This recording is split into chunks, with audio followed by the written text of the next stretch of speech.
Madam Speaker, mimi niko na mada, nataka niongelele hii mada ya Orengo number 1.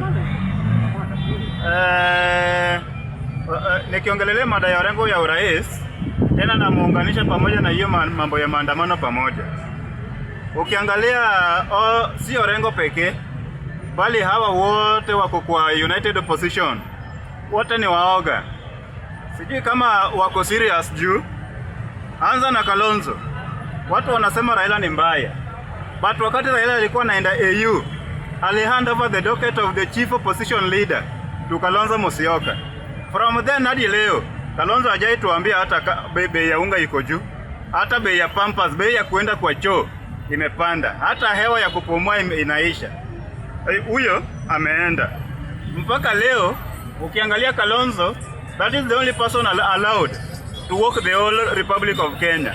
But till date, Orengo anatembea kwa region moja mbili peke yake.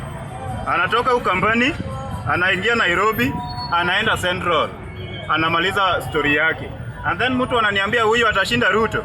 Hakuna mahali ataenda. Angalia mtu kama Matiang'i. Matiang'i tangu akae, kwanza ile chama hako si yao. Unajua hao wakisi wako confused. Hawajui nini iko mbele. Wote wanakaa tu kama ile chameleon. Hawajui ni nini hasa wanatafuta. Juu hii chama ni ya Wakikuyu. Jubilee ni ya Uhuru Mkikuyu. Hii Mkisi tangu ukoloni hadi leo. Ni nini the three presidents wamekawa imesaidia huko kwao. Ukiangalia hata huyu Kalonzo, his region is still the poorest. That is Makueni County, Kitui County. Kitui County ndo mahali unapata kila kitu inatoka. Pata machungwa, maembe na kila kitu inatoka. But ukiona vile ako huko, there's nothing to do with the connection that can help the Kamba people to build that economy to be strong.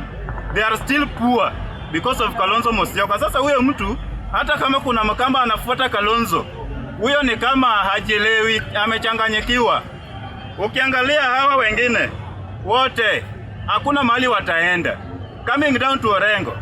Orengo ni mtu wetu, kama kuna kipawa ya kusimama, hii si mara ya kwanza, hii ni mara ya pili. Lakini raundi kutoka Nyanza sijui kama Orengo anaweza hata pata kura 2000. Ni mzee ameisha. Ile kitu anafanya sasa ni TikToker. Ile uzee imeisha, amechanganyikiwa, amerudi kukua mtoto mdogo. Ndio ameanza kukua teenage Gen Z. Thank you.